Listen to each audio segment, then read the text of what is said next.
द्वितीय श्रेणी पाठ पढ़े। आज मैं आपको सुंदर गपटे कहवाक जाऊँगी। गोटे गाँव में दुई जन भाई थे। से भारी सांग से सांग खाती सांग खेलती सांग स्कूल जाती।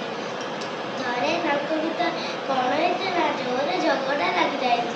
बड़ भाई जोरे रागिगले से सान भाई की गोटे चापुड़ा मारे। सान भाई मन भारी दुख है। से गोटे बाली उपर लिखिदेले जे आज मो भाई मत गोटे चापुड़ा मारी। यही लेखाटी बड़ भाई देखीदेले। किछि दिन गला परे सेमाने सांग होई समुद्र कूल को बुलिबा को गले। सेमाने बहुत खेले खेलना सान भाई पानी रे बुड़ी जीवा को लागिला। बड़ भाई गोटे बुद्धि खर्च कले। से सान भाई की बचाई देले।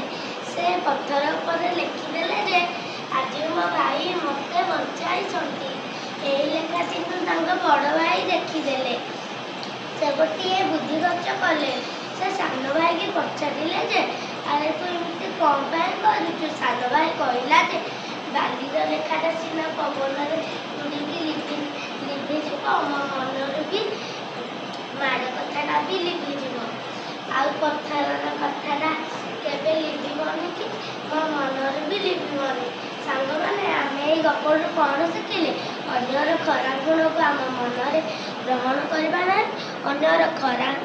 अन्यर भल गुण को आम मन ग्रहण करवा काम भी लगाइबा। नमस्कार।